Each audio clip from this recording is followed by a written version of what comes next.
response on the right to their leading candidate being indicted and simultaneously criminally investigated on the federal and state level has been to throw everything they have into investigating anyone with the last name Biden.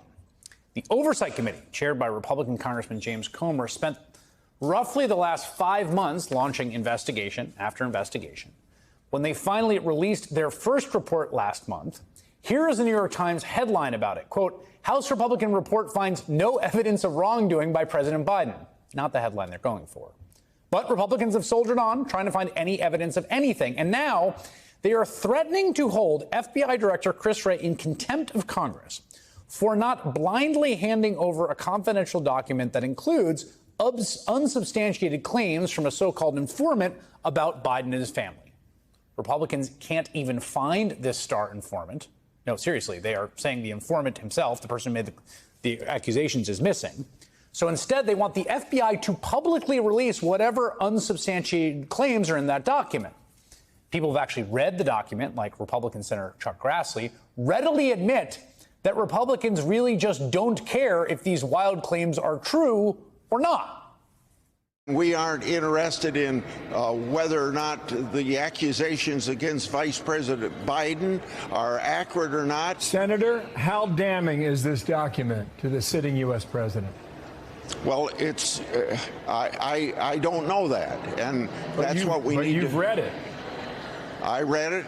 Let's put it this way: there's accusations in it. Yeah. Even over at Fox News, they are quite frustrated that Republicans have not been able to show the receipts. It really is disheartening to see all of the oversight that you all are trying to do, whether it's IRS, whether it's FBI, DOJ, and just having very little luck, frankly. But the most telling comment came from the oversight chairman himself. He went on Fox News shortly after 4 a.m. last week and was asked if his investigation has moved the needle in the upcoming presidential election. You look at the polling, and right now Donald Trump is 7 points ahead of Joe Biden and trending upward. Joe Biden's trending downward.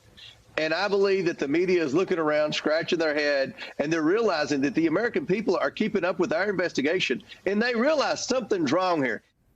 Republicans, including the head of their investigation, are, in that clip, nakedly admitting what is obvious to everyone, which is this is just like Benghazi before it. It is a blatant political attempt to bring down Biden's numbers, even to the obvious frustration to the people most invested in it. Jackie Alemany has been reporting on the investigation for the Washington Post, and she joins me now. Jackie, I kept thinking I was missing something here. So I was like seeing reports about it, and then I went back and sort of read in.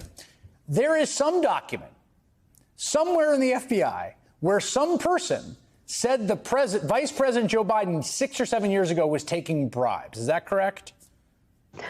That's exactly right, Chris. There are a lot of different rabbit holes to go down when it comes to trying to piece through all of House GOP Republicans' different allegations of whistleblowers, because lawmakers like James Comer and Jim Jordan have pinned the success of their investigations in order to paint the Biden administration and his family as corrupt and the federal government as a political tool on these allegations, whether or not they're credible. But this allegation in particular, and this showdown with Christopher Wray, which only really lends Comer more credibility than he has substantiated or verified, is over this FD 1023 form. And this is an informant that has given unverified, unsubstantiated allegations to the FBI that Comer and Chuck Grassley have been demanding that Christopher Wray turn over, even though they've already reviewed this document. Right. I mean, so the idea is that, like, somewhere in the government, there's some informant who at some point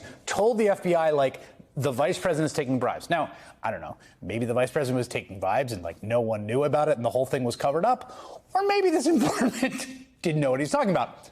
You could choose, but this is what the FBI said to you. An FD 1023 form is used by FBI agents to record unverified reporting by a confidential human source. Documenting the information does not validate it, establish its credibility, or weigh it against other information verified by the FBI. I mean, between that statement And the way Chuck Grassley responded, I'm not getting the vibe from anyone involved in this document that they're giving it much credibility. It's just a useful narrative device for the investigation.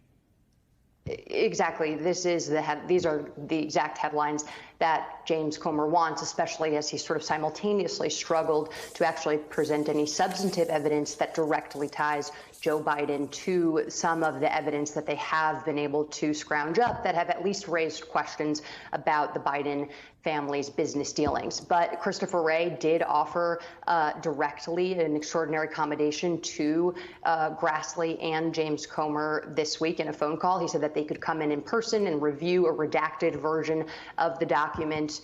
They just couldn't take it home with them. Comer has said that this is insufficient, that they need the production of the document so they can continue to analyze it more thoroughly. Of course, there's a myriad of reasons why the FBI has said that they can't actually produce this document, but either way, James Comer is able to at least muddy the waters by all of us having this conversation about these unverified claims. It's perfect. It's just, again, the MacGuffin is a Hitchcock term for a plot device of some sort of, hidden thing that you're looking for. The suitcase in Pulp Fiction being a great example. This is Comer's MacGuffin. At some point, we'll find out whether it's true or not. I think I know which way I would bet if forced to. Jackie Alemany, thank you very much.